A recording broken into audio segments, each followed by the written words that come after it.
நீங்கள் பார்த்துக் கொண்டிருப்பது உங்கள் விஜய்.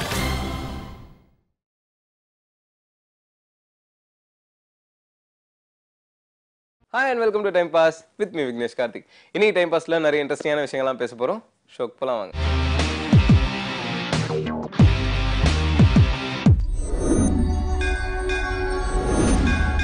உங்களுக்கு அரசியல் இறங்குற எண்ணம் இருக்கா? நான் இருக்கேன், என்ன நம்புங்க. தேசிங் ராஜா பண்ணும்போது ரெடி ஆகிடுச்சு. அது திருச்செந்தூர் கோயிலில் தான் ரெடி ஆகிடுச்சு இந்த ஸ்கிரிப்டு. ரெடி பண்ணிவிட்டு உட்காந்துருந்தா இப்போ மதன் சார் பண்ணுற மாதிரி இருந்தது. அப்புறம் மதன் சார் வந்து அன்பண்ணை வந்து ஒரு படம் பண்ணுறதா பிளான் பண்ணிகிட்ருக்காங்க. விக்கியோட விக்ரம் பிரபு டேட் இருக்குது, பண்ணுறீங்களா அப்படின்னு சொல்லி கூட்டிகிட்டு போய் அங்கே தான் சொன்னார். அந்த அன்பண்ண ஆஃபீஸில் தான் வச்சுட்டு சரி அப்படின்னு சொல்லி அங்கே தான் டக்குன்னு முடிவாச்சு. ஜெயிக்கிறாங்களோ தோக்குறாங்களோ முதல்ல படம் எடுக்கணும்னு ஆசையோடு வரும்போது அவங்க வந்து ஒரு எல்லா வகையிலையும் சப்போர்ட் கொடுக்குற ஒரு நபர் அன்பண்ண. நானும் ஒரு தயாரிப்பாளராக முதல்ல நான் தொடங்கும் போது விஎஃப்எஃப் விஷால் ஃபிலிம் ஃபேக்ட்ரி தொடங்கும் போது எனக்கு அன்பண்ண கொடுத்த அந்த ஊக்கம் தான் இன்றைக்கி உங்கள் முன்னாடி எனக்கு ரொம்ப பிடிச்ச வார்த்தை வந்து நடிகர் தயாரிப்பாளர் விஷால். அந்த வார்த்தை வந்து அடிக்கடி கேட்கும்போது எனக்கு ரொம்ப சந்தோஷமாக இருக்குது. அதுக்கு முக்கியமான காரணம் அன்பண்ண தான். இந்த படத்துக்கு விக்ரம் பிரபு நிறைய ஆக்ஷன்லாம் பண்ணிகிட்டு இருந்தாங்க. அப்போ வந்து நம்ம வந்து காமெடி பண்ணலாம் அப்படின்னு சொல்லி பிளான் பண்ணும்போது விக்கிக்கே கொஞ்சம் பயம் இருந்தது. என்கிட்ட கேட்டாப்புல, ஒன்றும் இல்லை விக்கி, நீங்கள் காலேஜில் ஸ்கூல் ஃப்ரெண்ட்ஸு காலேஜ் ஃப்ரெண்ட்ஸு அவங்க கூட மீட் பண்ணி ஜாலியாக போனீங்கன்னா எப்படி இருப்பீங்க, அந்த மாதிரி இன்ட்ரெஸ்ட் ஸ்பாட்டில் இருந்தால் போதும். அடிதடி அந்த இடத்துலேருந்து இப்போ தான் கொஞ்சம் கிளம்பி இந்த சைடு வந்திருக்கேன். ஸோ அந்த ஒரு எப்போவுமே இருக்கும். ஒரு ஒரு ஒரு விஷயத்தில் கம்ஃபர்டபுள் ஆகிட்டோம்னா இன்னொரு ஒரு விஷயம், அதுவும் ஆக்ஷன்லேருந்து காமெடிக்கு வரப்போது நிச்சயம் ஒரு தயக்கம் இருக்கும். அந்த ஒரு தயக்கத்தோடு தான் வந்தேன். அந்த தயக்கத்தெல்லாம் தொடச்சி விட்டு அழகாக என்கிட்டேருந்து வேலை வாங்கின எழில் சருக்கு பெரிய நன்றி. விக்ரம் பிரபு வந்து கும்கியில் ஆரம்பித்து எனக்கு இப்போ கூட கேட்டாப்புல எப்படி இருக்குது பாடல்கள். நான் ஒன்றே சொன்னேன், நீ பிஎன்சிக்கு போய் ரீச் ஆகணும். கரெக்டான படத்து மூலிமா நீ அந்த பிஎன்சி செக்டருக்கு ரீச் ஆக போகிற. எல்லா தோரணைகளும் இருக்குது. இந்த விஷயங்கள் பார்த்த விஷயங்களில் கரெக்டான ஒரு டீமில் இஸ் பார்ட் ஆஃப் இட். உங்களுக்கு அரசியல் இறங்குற எண்ணம் இருக்கா? நான் இருக்கேன், என்ன நம்புங்க. பாலிடிக்ஸ்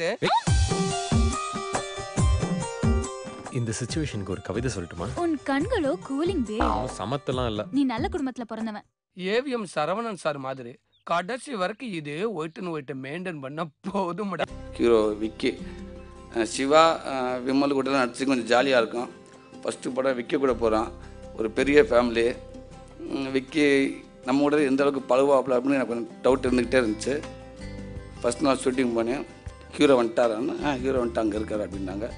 நான் போய் ரெடி ஆகிட்டே இருந்தேன். டக்குன்னு கதவு சத்தம் கிடச்சி, தட்டுற சத்தம் கிடச்சி மேலே வந்தார்.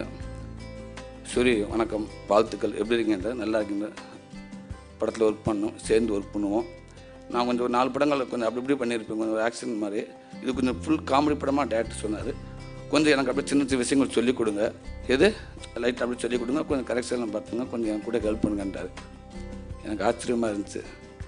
என்ன விக்கி நீங்கள் ஜாலியாக வாங்க, அது எளிய சார் ரொம்ப ஜாலியாக தான் இருக்கும், பண்ணலாம் அப்படின்னு. சூரி சிங்கமொழி நம்ம செட்டு தான் தெரியுமில்ல அவங்களுக்கு. அவங்க வந்து சொன்ன சீனையும் பண்ண மாட்டாங்க, அவங்கள ஒரு சீனை பண்ணுவாங்க.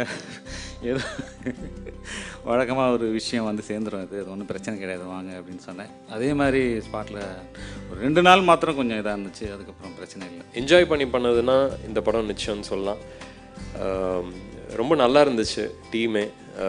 சூரி பிரதர், இவங்க ஸ்ரீதிவ்யா, ஜான் விஜய் சார்லாம் வந்து ஒண்டர்ஃபுல். எல்லாமே ரொம்ப பாசிட்டிவ் பீப்புள். அதுதான் எனக்கு, அதுவும் ஒரு ஒர்க்கிங் என்வாயரன்மெண்ட், அதுவும் காமெடிக்குன்னு தனியாக வரப்போது ரொம்ப பாசிட்டிவாக இருக்கணும்னு எனக்கு இப்போ தெரிஞ்சுக்கிட்டேன். ஸ்ரீதிவ்யா இந்த கதை ரொம்ப நல்ல கதைன்னு சொல்லி இண்டஸ்ட்ரி ஃபுல்லாக பரப்புனது ஸ்ரீதிவ்யா தான். போய் கதை சொல்லிட்டு வந்தால் விழுந்து அவங்க ஸ்ரீதிவ்யாவும் அவங்க அம்மா சிரித்தாங்க. அதுக்கப்புறம் பார்த்தா மதன் சார்ட்டையும் சொல்லிட்டாங்க. அப்படி மதன் சார் வந்து நான் சொன்னப்போ எல்லாம் அவருக்கு நல்ல கதைன்னு சொல்லலை, ஸ்ரீதிவ்யா சொன்னா சூப்பர் கதை அப்படின்னு சொல்லி எல்லா இடத்துலையும் சொல்லிட்டாரு. ஸோ அந்த மாதிரி ஒன்றுமா ஒரு விஷயமா வந்து எல்லா இடத்துலையுமே வந்து இந்த படத்தில் பாசிட்டிவாக அமைஞ்சது. எனக்கு 3 months முன்னாடியே எந்த மந்தில் எவ்வளோ டேட்ஸ் இருக்கும்னு பக்கா பிளான் கொடுத்துட்டாங்க. நான் எப்படி அது நடக்கும், எப்படி முடியும்னு நினச்சேன். ஏன்னா லொக்கேஷன்ஸ் கிடைக்காது, மெயின் ஆர்டிஸ்ட் டேட்ஸ் கிடைக்காது, சூரி சார் தான் ரொம்ப ப்ராப்ளம், டேட்ஸ் கிடைக்காது. எப்படி பிளான் பண்ணாங்களோ அப்படி தான் முடிச்சிட்டாங்க ஷூட். அதில் ஜெயிச்சிட்டாங்க. அம்மாடிவோ அழகு செமதூடு உன்னை கண்டா பொழுதோ திருநாடு. என்னுடைய 3வது படமாக வந்து இமானும் யுகபாரதியும் சேர்ந்து பண்ணியிருக்காங்க. இதில் வந்து எல்லா பாட்டுமே எனக்கு மனங்குத்தி பறவையும் பெரிய ஹிட், எனக்கு தேசிங்க ராஜா பெரிய ஹிட்டு, எனக்கு சாங்ஸ் பெரிய ஹிட்டு. அந்த வகையில் வந்து விலகர தூரம் வந்து மிகப்பெரிய ஹிட் ஆகிருக்கு. இது உங்களோட 3வது படம் கும்கி சிகரம் தொடு, இப்போது வெள்ளக்காரதுரை சூப்பராக கொடுத்துருக்காரு. அவருக்கு எப்படி நன்றி சொல்கிறதுன்னே தெரியல. இந்த மாதிரி சாங் அமையிறது அப்படிங்கிறது வந்து நம்ம கையில் இல்லை, அது இறைவனோட கையில் தான் இருக்குது. அதனால் எனக்கு ஏதோ இறைவனோட அருள் இருக்குதுன்னு நினைக்கிறேன். நல்ல சாங்ஸ் எனக்கு கிடச்சிட்ருக்கு. அதுக்காக இந்த தருணத்தில் இமானுக்கும் யுகபாரதிக்கும் கவிஞர் வைரமுத்தையாவுக்கும் நான் நன்றியை தெரிவிச்சுக்கிறேன். இந்த படத்தில் வந்து மெலடி ட்ராக் இல்லாமல் ஒரு ஹைலைட்டுன்னு சொல்ல வந்தால் நடிகர் திலகம்னு ஒரு சாங் செஞ்சுருக்காரு. இது வரைக்கும் நான் தாத்தாவோ அப்பாவோட ரெஃபரன்சஸ் யூஸே பண்ணக்கூடாதுன்னு இருந்தேன். எனக்கும் இந்த பாட்டை பற்றி தெரியாது. எல் சார் டக்குன்னு போட்டு காமிச்சார். இது அப்படியே ஒரு ஒரு செகண்ட் அப்படியே ஒரு வாட்டி பாட்டு கேட்டு திருப்பி போடுங்க அப்படின்னு கேட்டேன். ஏன்னா பாட்டு முழுக்க தாத்தாவோட படங்கள் பேரை வச்சு செஞ்சுருக்காங்க. அதே நேரத்தில் ஒரு விஷயத்தையும் சொல்லணும். ஒரு லவ்ங்கிறது, பொண்ணுக்கிட்ட வந்து கலாய்ச்சி பாடுறது அப்படிங்கிறது வந்து ரொம்ப அழகாக எடுத்துகிட்டு வந்திருந்தாங்க. நடிகர் திலகம் இல்லைன்னு கவலைப்படாத, நல்லா நடிக்க பொண்ணு பிறந்திருக்கா மறந்து விடாத. படம் முடிச்சுட்டு பார்க்கும்போது தான் நமக்கு தெரியும், ஒரு ஸ்பாட்லேயும் இந்த ஒரு ஃப்ரேமே யாரோட கான்ட்ரிபியூஷன் இல்லாமல் இந்த படம் ஹிட் ஆகலை. ஒரு டைலாக் பேசும்போதும் எனக்கு வந்து டைலாக் ரைட்டர்ஸும், ஒரு சீன் எடுக்கும்போது என்னோடய அசிஸ்டன்ட் டைரக்டர்ஸும் அவங்களோட கான்ட்ரிபியூஷன் வந்து எனக்கு கண்ணில் தெரியுது எனக்கு இந்த படத்தில். ஸோ அப்போ இது வந்து ஒரு தனிப்பட்ட மனிதரோட வெற்றி அப்படின்னு நான் சொல்ல விரும்பலை. நான் இது வந்து ஒரு அழகான ஒரு அற்புதமான டீம் வந்து ஒரு அழகாக பண்ணது. என்றைக்குமே வந்து சினிமா வந்து தனிப்பட்ட முறையில் யாரும் நம்ம வெற்றி பெற்ற முடியாதுங்கிறது எனக்கு நல்லாவே தெரியும். ஒரு நல்ல டீம் செட் ஆனிச்சுன்னா கண்டிப்பாக நம்மளால் ஹிட் பண்ண முடியும். எழில் சாரோடைய டீமில் குடும்பத்தில் நானும் இருக்கேன் அப்படின்னும் போது எனக்கு ரொம்ப சந்தோஷமாக இருக்கேன். I need to thank the producer அன்பண்ணன். என்னை ரொம்ப நல்லா பார்த்துக்கிட்டாங்க அண்ட் ஹோல் டீம் ஆக்சுவலாக. அண்ட் எழில் சார் என்னை வந்து படத்தில் பயங்கர பில்டப்லாம் கொடுத்து ஃபைட்லாம் வர வச்சுருக்காங்க. I'm sure it's gonna be entertaining. திருவே உருவே திங்கட் குளியரே, எழிலே பொழிலே எண்ணச் சுடரே, எழிலே உன் எண்ணத்திலிருந்து வந்த வெள்ளக்கார துறை, அங்கிங்கெனாதபடி எங்கும் வெற்றி வாகை சூடும். இந்த டீம் மூலம் அழகாக படத்தை முடித்து இன்றைக்கி உங்களுக்கு முன்னாடி ஆடியோலாம் ரிலீஸ் பண்ண வச்ச அன்பு சாருக்கு பெரிய நன்றி. சார் வந்திருந்தார் சாங் ஷூட்டிங் போயிட்டுருக்க போது. வந்துட்டு கொஞ்சம் நேரம் அன்றைக்கி தான் ரொம்ப நாள் கழித்து அவர்கிட்ட பேச முடிஞ்சிச்சு. அப்போ சொன்னார், எனக்கு வந்து சிவாஜி சார் குடும்பத்தில் ஒரு படம் செய்யணும் அப்படிங்கிற ஒரு ஆசை இருந்துச்சு. அது உங்கள் மூலமாக நிறைவேறிருக்கு அப்படின்னு சொன்னதில் எனக்கு ரொம்ப சந்தோஷம் சார். இது வந்து தாத்தா அப்பா எல்லாம் சேர்த்து கொடுத்த ஒரு gift. I wish Anbana all the very best. I wish in the banner as a production all the very best, and to my brother, to Sridivya and Suri, எல்லாருக்கும் நான் வாழ்த்துக்கள் தெரிவிச்சுக்கிறேன். God bless you all. கண்டிப்பாக இந்த படம் ஜெயிக்கும் நான் நம்புகிறேன். உங்கள் எல்லாருக்கும் நன்றி. தேங்க்யூ.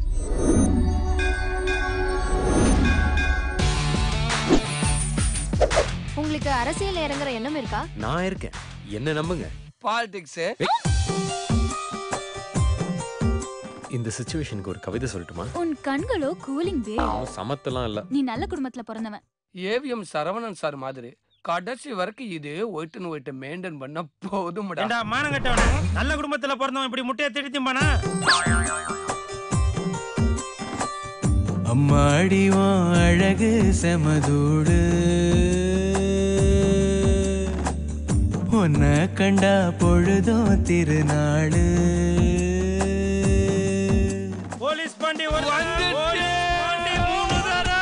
காதல்ல தோத்தா டாடி, ஜெயிச்சா டாடி. தாலிங்க நைட்டே கட்டி வச்சிட்டேன். காத்து கொல்லதையா, மல்லு வெட்டி தாயா, இல்ல மல்லு கட்டுவாயா? தொடமா தொடமாட்டு சின்ன சிறுசுக லவ் பண்ணும். பெரிய மனுஷன் நீ தானே போண்டி அப்படி அப்படியே பேசி சேர்த்து வைக்கணும். உங்க கனவு நான் எப்படி வரேன்? நடிகர் திலகம் இல்லைன்னு கவலைப்படாத, நல்லா நடிக்க பொண்ணு பிறந்திருக்கா மறந்தும் விடாத. போடா லூசு. என்ன வேணாலும் சொல்லு, என் அப்பாவை பத்தி பேசாத. அவனுக்கு பாட்டு வரல, தங்கச்சி தான் வந்துச்சு, கூட்டிட்டு ஓடிட்டேன். காக்கா முட்டை காக்கா முட்டை காக்கா முட்டை கண்ணால தான் கபடி ஆடுவே, கன்னி காலம் நேரம் பார்த்திடாம மகுடி ஊதுவே. இந்த ஒருத்தனு ஒண்ணு பண்ண முடியாதுன்னு இந்த வட்டி சொல்றான்.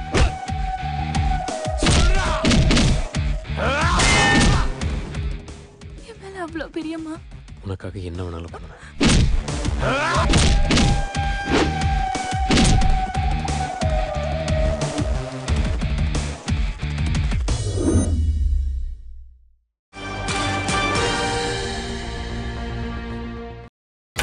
நீங்கள் பார்த்துக் கொண்டிருப்பது உங்கள் விஜய்.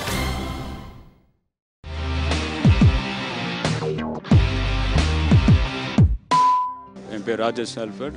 சுற்றுலா மூவியோட debut director. Story screen play direction first time பண்ணியிருக்கேன். சுற்றுலா ஒரு கேட்சியான டைட்டிலாக எனக்கு வந்து இந்த படம் எழுதும் போது எனக்கு தெரிஞ்சது. 2 இயர்ஸ்க்காக ஸ்ட்ரகிள் பண்ணி ரொம்ப கேப் விட்டு லேட் ஆகி நிறைய ரீசன்ஸால் அப்படியே தள்ளி போய் இப்போது ஃபைனலாக ரிலீஸ்க்கு வந்திருக்கோம். It's a tour based movie. So அந்த படத்தில் வந்து இண்டனோர் to Ooty, Kodaikanal, Kotagiri, Coonoor, needle rock, Lamb's ராக்ன்ற மாதிரி ஒரு டிஃப்ரெண்ட்டான லொக்கேஷனில் இந்த படத்தை நாங்கள் ஷூட் பண்ணியிருக்கோம். ஸோ இந்த டிஃப்ரெண்டான லொக்கேஷன் போகிறதுக்கு எனக்கு வந்து கிட்டத்தட்ட 1 வருஷம் 6 மாதம் ஆச்சு இந்த படத்தை நான் கம்ப்ளீட் பண்ணுறதுக்கு. ஒரு ஜாலியான படமாக ஆரம்பித்து ஒரு பயங்கரமான ஒரு த்ரில்லராக முடியும். ஏன்னா இது வந்து ஒரு பேசிக்காக ஒரு சஸ்பென்ஸ் த்ரில்லர் மூவி. நான் தான் ரிஷா. இதுக்கு முன்னாடி நிறைய பாடல்கள் என்ன பார்த்துருப்பீங்க. இந்த படத்தில் என்னோட கேரக்டர் என்னென்னா, நான் வந்து ரிச்சரோட பேரா பண்ணிகிட்ருக்கேன். அதில் எங்களுக்கு ஒரு சாங் இருக்குது, காம்பினேஷன் சாங். இதோட கொரியோகிராஃபர் வந்து அன்வர் மாஸ்டர். ரொம்ப நல்லா வந்திருக்கு சாங். ரொம்ப எஃபோர்ட் போட்டு பண்ணியிருக்கோம். சாங்கும் சரி, சீனும் சரி. இந்த படமே ரொம்ப சூப்பராக வந்திருக்கு. ஏன்னா எல்லாருமே கஷ்டப்பட்டிருக்காங்க. ரொம்ப உயரமான இடத்துக்குலாம் போயிட்டு ரொம்ப கஷ்டப்பட்டு அவங்களோட எஃபோர்ட் என்னன்னு உங்களுக்கு இந்த படத்தோட அவுட்புட் பார்த்தா தெரியும். இந்த படத்தினுடைய கதை வந்து ரொம்ப த்ரில்லிங் மூடாகவும் இருந்தது. இந்த படத்தினோட வந்து கதை கேட்கும்போதே ஒரு த்ரில்லிங், கதை சொல்லும்போதே ஒரு கதை த்ரில்லிங் வந்து எனக்கு ரொம்ப பிடிச்சிருந்தது. ஸோ இந்த படத்தை வந்து ஒரு விஷுவல்ஸில் வந்து ஒரு டிஃப்ரெண்ட்டாக சொல்லணும்னு பிளான் பண்ணும்போது சார் நாங்கள் டிசைட் பண்ணோம், ஊட்டி போகலாமா இல்லை கொடைக்கானல் பண்ணால் நல்லாயிருக்கும் விஷுவல்ஸாக அப்படின்ட்டு, இன்ட்ரெஸ்டிங்காக இருக்கும். ஸோ ஊட்டி செலக்ட் பண்ணோம். ஊட்டியில் செலக்ட் பண்ணும்போது நாங்கள் ஊட்டி போய் லொக்கேஷன்ஸ்லாம் பார்க்க போயிட்டோம். லொக்கேஷன்ஸ் பார்க்க போகும்போது எங்களுக்கு என்ன கிடச்சிங்கன்னா, இது வந்து ஒரு டூரிஸ்ட் பிளேஸ்மெண்ட்டாக இருக்குது. ஸோ நம்ம படத்துக்கு வந்து இது வந்து ஒரு லவ் த்ரில்லர் மூடு வேணும். அப்போ இதுக்கு என்ன பண்ணலாம் அப்படின்னு சொல்லி டிசைட் பண்ணும்போது ஸோ கொஞ்சம் இன்டீரியர் ஊட்டி போய் பார்த்தோம். அப்போது ஃபாரஸ்ட்டில் போய் சில இடங்கள் ஷூட் பண்ணலான்னு டெஸ்ட் ஷூட் பண்ணும்போது ரொம்ப நல்லா இருந்தது. ஸோ லொக்கேஷன் நாங்கள் இருக்கிற இடத்துலேருந்து அந்த லொக்கேஷன் போகிறதுக்கு எனக்கு ஒரு 4 ஹவர்ஸ் ஆகும். காலையில் 5 மணிக்கு கிளம்புனா 8 to 9 அந்த அரௌண்ட் அந்த டைம் போவோம். ஸோ அந்த லொக்கேஷன்லேருந்து நான் அந்த ஹில் டாப்புக்கு போகிறதுக்கு எனக்கு 2 ஹவர்ஸ் ஆகும். ஸோ அந்த இடம் போகிறதுக்கு எனக்கு வெஹிக்கிள்ஸ் சப்போர்ட் பண்ண முடியாது, வெஹிக்கிள்ஸ் வராது. ரொம்ப ஏர்பின் ரொம்ப க்ளோஸரான ஃபாரஸ்ட் அது. ஸோ எல்லா எக்யூப்மெண்ட்டு கேமரா எடுத்துகிட்டு 2 மணி நேரம் நடந்து போயிட்டு அந்த நீடில் ராக்குன்ற லேம்ஸ் ராக்குன்ற லொக்கேஷனில் நான் ஷூட் பண்ணேன். ஸோ அந்த லொக்கேஷன் வந்து இந்த படத்தில் ரொம்ப ஒரு ப்ளஸ்ஸான லொக்கேஷன். ப்ளஸ் இந்த படத்தோட கிளைமேக்ஸ் வந்து ஒரு அண்டர் வாட்டர் ஃபைட் சீக்வன்ஸ் நான் ட்ரை பண்ணியிருக்கேன். Under water fight sequence, under வாட்டருக்குள்ளே gun shot, Richard and hero மித்துனும் தண்ணிக்குள்ளே இருப்பாங்க. ஸோ அந்த சீன் பண்ணதுக்காக நான் ஸ்டோரி போர்டு ஒர்க் அவுட் பண்ணி அந்த ஸ்டோரி போர்டு அனிமேட்ரிக்ஸ் மூவியாக கன்வெர்ட் பண்ணி அவங்கள ரன் பண்ணி முதல்ல காமிச்சேன். இந்த மூவி இந்த சீன் இப்படி தான் இருக்கும், இது மாதிரி தான் நீங்கள் பண்ணணும்னு நான் அவங்களுக்கு எக்ஸ்பிளைன் பண்ணேன். ஏன்னா தண்ணிக்குள்ளே வந்து மைக் சவுண்டும் கரெக்டாக அவங்கள மானிட்டரிங் பண்ணி ஆக்ஷன்ஸ் என்னால் சொல்ல முடியாதுன்ற காரணத்துக்கு பிஃபோராக அவங்க ஒரு ட்ரைனிங் கொடுத்தேன். ஸோ அந்த சீன் வந்து ரொம்ப கஷ்டப்பட்டு ரிச்சோட மித்துன்னு எனக்கு பண்ணி கொடுத்தாங்க. இந்த படத்தோட ஃபஸ்ட்டு சீன் எனக்கு வந்து ஃபஸ்ட்டு சீன் வந்து ஒரு ஹியூஜ் எக்ஸ்பென்சிவான சீன். அது ஒரு ஹேங்கிங் வந்து ஒரு 20 feet 30 feetல தான் ஹேங்கிங்ஸ் இருக்கும். ஸோ விஷுவலாக த்ரில்லிங்காக மூடில் இருக்கணுன்றதுக்காக வந்து ஒரு ஹைட்டான விஷுவல்ஸ் இருந்தால் நல்லாயிருக்கும்னு சொல்லிட்டு இருந்த ட்ரீஸ் தேவைப்படுதுன்னு சொல்லி நானும் டைரக்டரும் வந்து தேடிட்டு இருந்தோம். அப்படி தேடிட்டு இருக்கும்போது எங்களுக்கு வந்து ஒரு 100 feet yardsல வந்து எங்களுக்கு ஒரு யூக்கலிப்டஸ் ட்ரீஸ் வந்து ஒரு 100 feetல இருக்குது எங்களுக்கு கிடச்சிது. அந்த இடத்துக்கு நாங்கள் போய் ஷூட் பண்ணும்போது பார்த்திங்கன்னா எங்களுக்கு வந்து அந்த ஹேங்கிங் வந்து ஒரு 50 feetல வந்து போட்டால் நல்லாயிருக்கும்னு சொல்லி அந்த ஹேங்கிங் 50 feetல போடணும். பட் எங்ககிட்ட எக்யூப்மெண்ட்ஸ் வந்து 40 ஃபீட்டில் தான் இருக்குது. அப்போ 40 ஃபீட்டில் அந்த எக்யூப்மெண்ட்ஸ் வந்து நாங்கள் 50 ஃபீட்டில் ஹேங்கிங் பண்ணி பண்ண முடியாது. ஸோ இதுக்காக ஸ்பெஷலாக ஒரு க்ரெயின் வந்து ரெடி பண்ணோம். அந்த க்ரெயின் வந்து என்னென்னா இட்ஸ் அந்த விஷுவலாக வந்து ஒரு டிஃப்ரெண்ட்டாக இருக்கும். ஸோ அப்போ அதுக்காக தான் இந்த வந்து க்ரெயினே வந்து செப்பரேட்டாக பண்ணோம். இது வந்து 50 to 60 ஃபீட்டில் வந்து இந்த ஹேங்கிங் இருக்கனால 60 ஃபீட்டுக்கு வந்து அந்த க்ரெயின் ரெடி பண்ணி அந்த க்ரெயின் வந்து ஃப்ரம் கிரவுண்ட் லெவல்லேருந்து 60 ஃபீட் வரைக்கும் அந்த கிரவுண்டில் க்ரெயின் போகும். அந்த க்ரெயின் போய் அந்த விஷுவலை வந்து அந்த விஷுவல் வந்து ரொம்ப அழகாக இருக்கும். அந்த படம் நீங்கள் பார்க்கும்போது அந்த ஹைட்டில் அந்த விஷுவல் நீங்கள் பார்க்கும்போது ரொம்ப த்ரில்லிங்காக இருக்கும். அந்த படம் பாருங்கள். ஒவ்வொரு சீக்வன்ஸுக்கும் நாங்கள் வந்து இந்த படத்தில் டைரக்டர் வந்து ப்ரொடியூசர்ஸ் எல்லாமே சேர்ந்து இந்த படத்தை வந்து ஒரு டிஃப்ரெண்ட்டாக வரணும்னு, அதே டைமில் இன்ட்ரெஸ்டிங்காக இருக்கணும், ஒரு த்ரில்லிங் ஜானராக இருக்கணுன்றதுக்காக ரொம்ப ஹார்ட் ஒர்க் பண்ணி ஸ்ட்ரெயின் பண்ணி இந்த படத்தை பண்ணி முடிச்சிருக்கோம். இந்த படத்தில் ஒரு டால் நான் வந்து இன்ட்ரடியூஸ் பண்ணியிருக்கேன். அந்த டால் வந்து இந்த படத்தில் ஒரு மேஜர் கேரக்டர் வந்து பண்ணியிருக்கு. அந்த படத்தையே அது பெருசாக டாமினேட் பண்ணியிருக்கு இன்றைக்கி. ஸோ அந்த டால் வச்சு நான் பண்ணுற லொக்கேஷன் வந்து ஒரு பைன் ட்ரீஸ், ஒரு 5 ஏக்கர் 10 ஏக்கர் இருக்கிற பைன் ட்ரீஸை வந்து நான் தேடி கண்டுபிடிச்சி அந்த பைன் ட்ரீஸ்க்குள்ளே 60 to 70 ஃபீட் ஹைட்டில் ஒரு செட்டு போட்டிருக்கேன். அந்த செட்டு வந்து எப்படி இருக்குன்னா, இன்றைக்கி சிட்டியில் 6th and 7th floor height எவ்வளோ இருக்குமோ அவ்வளோ ஹைட்டில் வந்து செட்டு போட்டோம். அந்த ஹைட்டில் வந்து ஒரு கேர்ள் வந்து ஹேங்கிங்கில் இருப்பாங்க. ஸோ அந்த ஹேங்கிங்கில் இருக்க கேர்ளுக்கும் அந்த டாலுக்கும் ஒரு லிங்க் இருக்கும். அந்த லிங்க் வந்து இந்த படம் நீங்கள் பார்க்கும்போது இவங்களை அந்த சஸ்பென்ஸ் அண்ட் த்ரில்லரையும் க்ரியேட் பண்ணோம். அந்த ஃபஸ்ட்டு சீனுக்காக எனக்கு ஒரு 50 lakhs எக்ஸ்பென்ஸ் ஆச்சு. ஒரு 8 to 10 days ஷூட் பண்ணேன். அந்த சீன் ஷூட் பண்ணும்போது எனக்கு இங்கே இருக்கிற எக்யூப்மெண்ட்ஸ் பத்தலை. ஸோ நாங்கள் படத்துக்காக டிசைன் பண்ணி அவ்வளோ ஹைட்டில் இருக்கிற ஷாட்டுக்காக நான் புதுசாக எக்யூப்மெண்ட் க்ரெயின்லாம் நான் க்ரியேட் பண்ணி ஷூட் பண்ணேன். ஸோ அந்த கேமரா ஒர்க் இந்த படத்துக்கு ஒரு பெரிய ப்ளஸ்ஸாக இருக்கும். கேமராமேன் வந்து படம் பண்ணும்போதே சொல்லிட்டாரு, நான் வந்து ஒரு ஒயிட் பேப்பர் மாதிரி நீங்கள் என்ன எழுதுறீங்களோ அதை நீங்கள் பார்க்கலான்னாரு. ஸோ அதே மாதிரி frame by frame shot by shot நான் என்ன கேட்டனோ எனக்கு அப்படியே எடுத்து கொடுத்துருக்காரு. இந்த படம் எனக்கு வந்து ஒரு விஷுவல் ட்ரீட்டாக உங்களுக்கு இருக்கும். படம் வந்து 19th ரிலீஸ் ஆகுது. உங்கள் பிளெஸ்ஸிங்ஸ் எல்லாருக்குமே தேவை. அண்ட் தயவு செஞ்சு எல்லாரும் போய் தியேட்டரில் இந்த படத்தை பாருங்கள்.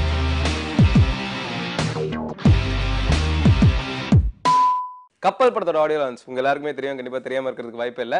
அண்ட் அந்த படத்தோட ஆடியோ லான்ச்சில் கேஸ்ட் அண்ட் க்ரூ நிறைய விஷயங்கள்லாம் பேசியிருக்காங்க. அதையும் நீங்கள் நிறைய வாட்டி பார்த்துருக்கீங்க. இன்னைக்கு நீங்கள் பார்க்க போகிறது வந்து என்ன அப்படின்னு பார்த்தீங்கன்னா, அந்த காமெடியான விஷயங்களை தாண்டி நிறைய சென்டிமெண்டலான விஷயங்கள்லாம் பேசியிருக்கிறாங்க. பாருங்க. ஐனா வந்து இன்ஃபர்மேட்டிவ் அப்படின்னு சொல்லுவாங்க. சினிமாவை பற்றி அவ்வளோ இன்ஃபர்மேஷன் கலெக்ட் பண்ணி வச்சுருக்காங்க.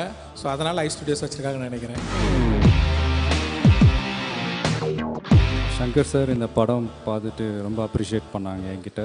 எல்லா படத்துக்கும் A certificate, U certificate, UA அப்படி கொடுப்பாங்க. இந்த படத்துக்கு S சர்டிஃபிகேட் கிடச்சிருக்கு. ஐ திங்க் அதை விட பெரிய சர்டிஃபிகேட் இந்த படத்துக்கு கிடைக்காது.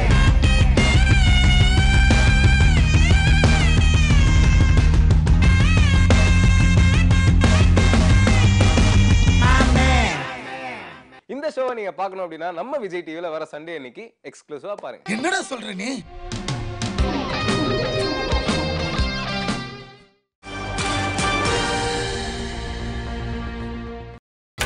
நீங்கள் பார்த்துக் கொண்டிருப்பது உங்கள் விஜய். விஜய் கோல்டன் மூமெண்ட்ஸ்ல இந்த வாரம் நம்ம தல அஜித்தை பத்தி பார்த்துட்டு இருக்கோம். இன்னைக்கு நான் பார்க்க போறது வந்து என்ன அப்படின்னு பாத்தீங்கன்னா, நம்ம தல அஜித் வந்து அவரோட அப்ஸ் அண்ட் டவுன்ஸ்லாம் எப்படி ஹேண்டில் பண்றாரு, அண்ட் ஃபேன்ஸ் எந்த அளவுக்கு முக்கியம் நினைக்கிறாரு, அண்ட் மத்த அவரோட கோ ஆர்டிஸ்ட் பத்திலாம் என்ன நினைக்கிறாரு, இந்த மாதிரி நிறைய விஷயங்கள் ஷேர் பண்ணியிருக்காரு. பாருங்க.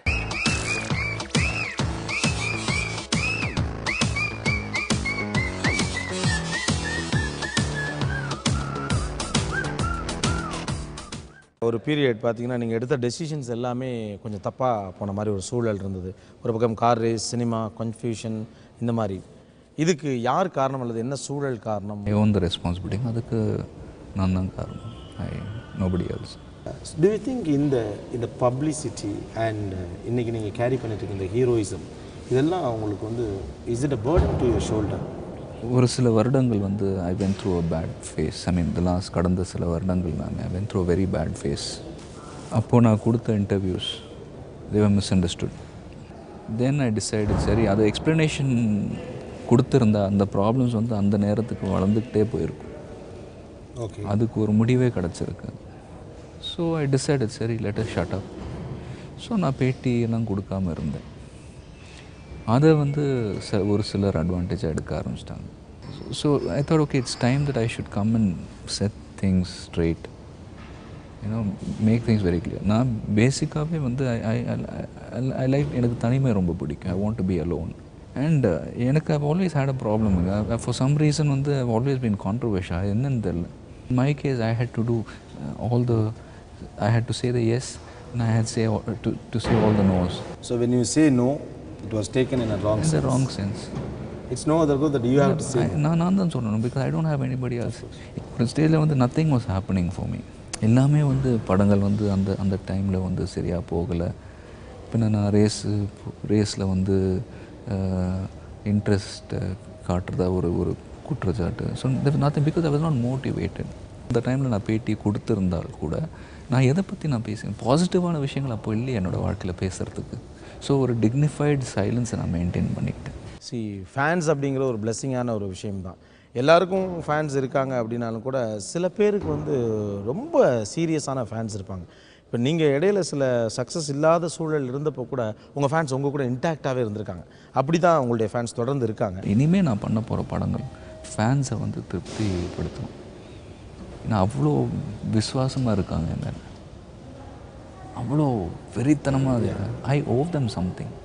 அப்படிப்பட்ட அந்த இன்டாக்ட் ஃபேன்ஸோட எந்த அளவு நீங்கள் இன்ட்ராக்ட் பண்ணுறீங்க அஜித்? இப்போ ஒரு விஷயத்தில் வந்து நானும் என்னோட ரசிகர்களும் ரொம்ப தெளிவாக இருக்கும். we don't want to be a nuisance to anybody. But இன்றைக்கி வந்து so many things கேர்ஃபுல்லாக வந்து சில விஷயங்கள் வந்து யோசித்து பண்ணணும். குரூப்பாக தான் கூப்பிட முடியும். ஒரு 20 பேர் 25 பேராக தான் கூப்பிட்டு ஸ்டில் எடுக்க முடியும்.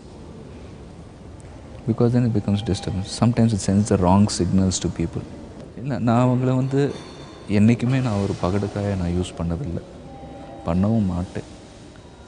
ஐ ஹவ் நெவர் மிஸ்லெட் தெம். நான் வேணால் ஒரு நல்ல எக்ஸாம்பிளாக இல்லாமல் இருந்திருக்கலாம் அவங்களுக்கு, இல்லை ஒரு மெசேஜ் கொடுக்காமல் இருந்திருக்கலாம். But I will definitely not mislead them. And உங்களுக்கு விசுவாசமாக இருக்கிறவங்கள்ட்ட நீங்களும் விசுவாசமாக இருக்கணும்னு ஆசைப்பட்றேன். But you are straight forward. படம் ஓடலே, ஓகே ஓடலை, அடுத்த ப்ராஜெக்ட் அதை நோக்கி போவோம். உங்களுடைய இந்த ஸ்ட்ரைட் ஃபார்வர்ட்னஸ் எந்த அளவு கன்சீவ் பண்ணப்பட்டிருக்குன்னு நினைக்கிறீங்க அஜித்? Everybody is different. இங்கே வந்து it is not acceptable if to say no is considered to be rude or arrogant. Public சம்மந்தப்பட்ட நிறைய விஷயங்கள் நீங்கள் பண்ணுறீங்க. சேலைக்கு இப்போ க்ரீன் ரெவல்யூஷனுக்கு அம்பாசிடராக இருக்கீங்க, ஒரு சேரிட்டி ஃபவுண்டேஷன் வச்சுருக்கீங்க. இப்படி நிறைய விஷயங்கள் பண்ணிவிட்டு அதையும் எல்லாருக்கும் சொல்லாமல் நீங்கள் பாட்டுக்கு உங்கள் ஸ்டேஜ்லேயே அதை மெயின்டைன் பண்ணிக்கிறதுக்கு என்ன ரீசன்? என்னால் முடிஞ்சதை நான் பண்ணிக்கிட்டு இருக்கேன். அதில் the moment I talk about it, it becomes publicity. So நான் அதை பற்றி நான் பேச விருப்பப்படல. நான் என்னோட in my own capacity என்னால் முடிஞ்சதை நான் பண்ணிக்கிட்டு இருக்கேன்.